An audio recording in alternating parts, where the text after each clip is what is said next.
Oh, sorry.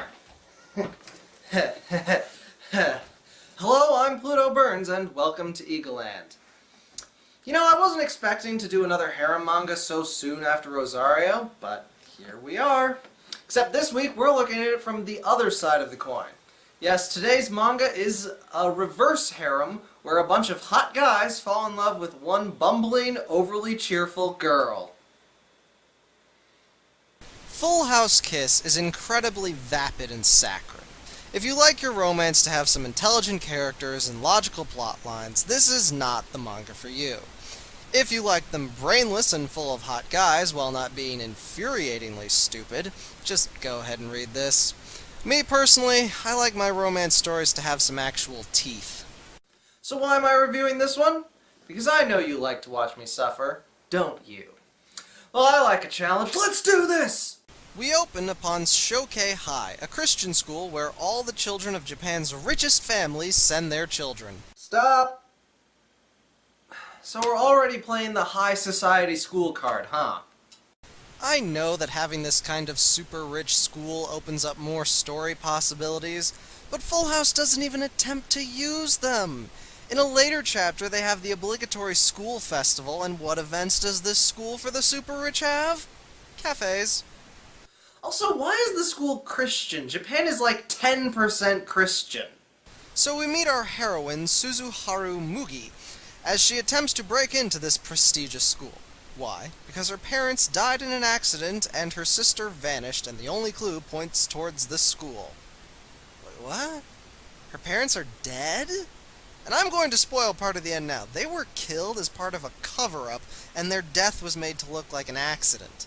That's really dark for this manga. Well, she gets chased down by a guard dog when she is rescued by...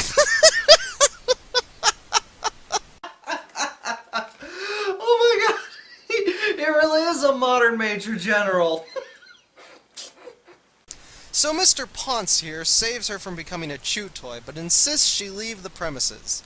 Through completely unconvincing pleading, she convinces him to allow her access to the school. But his condition is that she come to his house and act as a maid for him and his housemates. And it is here that we encounter the remainder of our reverse harem. Now last time I had the Fetish Girl Harem roll call, but this one needs a different name. So today we have the Knights of the Harem Round Table.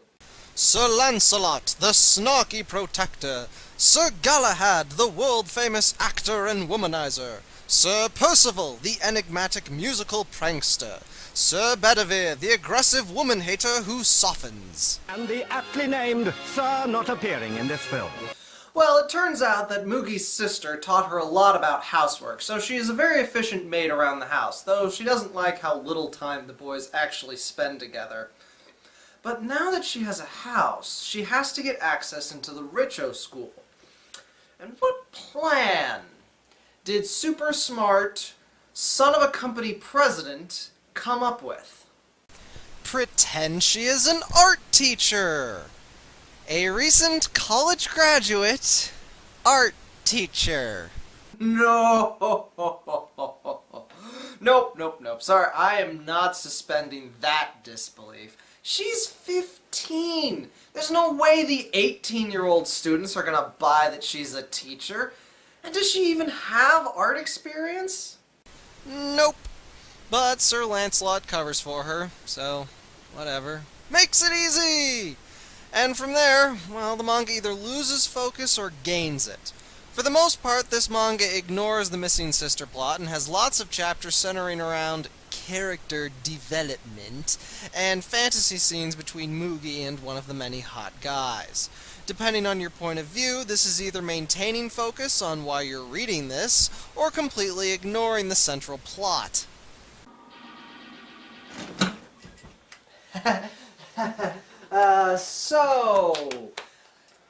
Let me explain that uniform that Sir Lancelot is wearing. See, him and the other boys in the house are part of a thing in the school called La Prince, and as such they each got custom school uniforms. Now, I'm going to explain what La Prince is, and it's really dumb. At the end of every year's school festival, they hold a vote amongst the students for who will be the law princes of the school. They are, honest to God, judged on qualities such as intelligence, looks, social status, and charisma. And all four of the Knights of the Harem Round Table have been members of La Prince since entering the school, which shouldn't even be possible.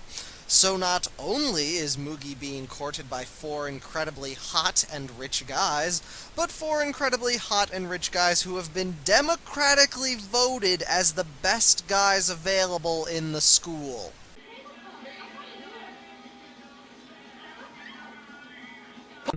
Oi! Holy bugger! Whoa. I'm sorry. There's nothing in this manga for me.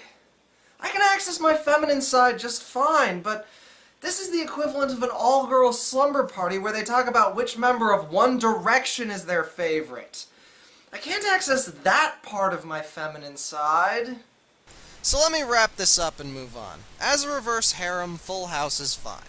It's entirely beholden to the tropes of its genre, the plot is inconsequential and doesn't make a hell of a lot of sense, and Mugi is rather dumb.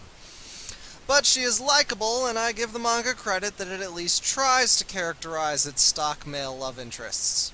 The art isn't inspired, nor is it distractingly lazy. It's average. Full House Kiss is all around average, and not at all for people who don't like looking at hot manga men.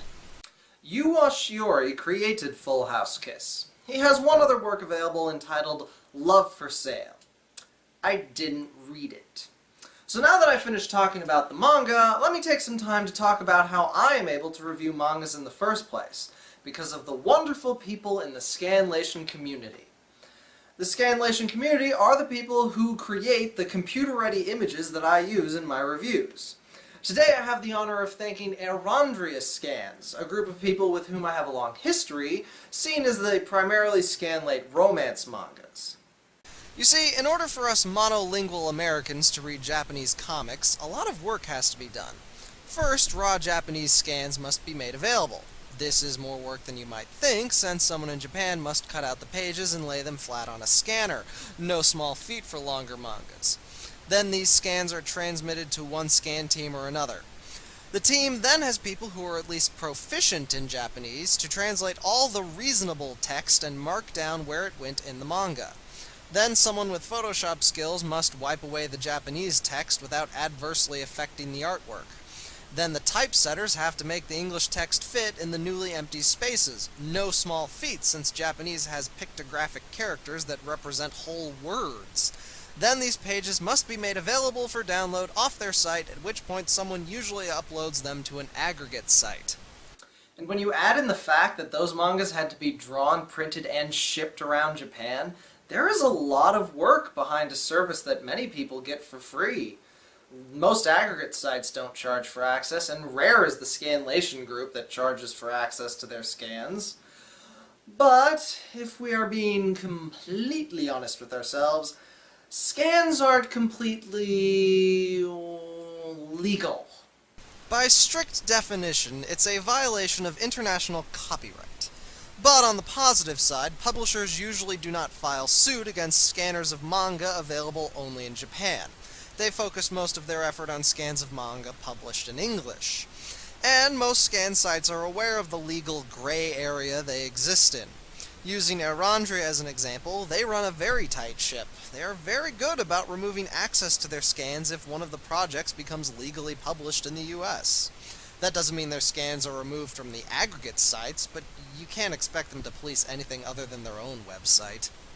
But the free advertising that comes from scans is so valuable that sometimes the publishers won't chase down the scanners even after a manga is released in the US.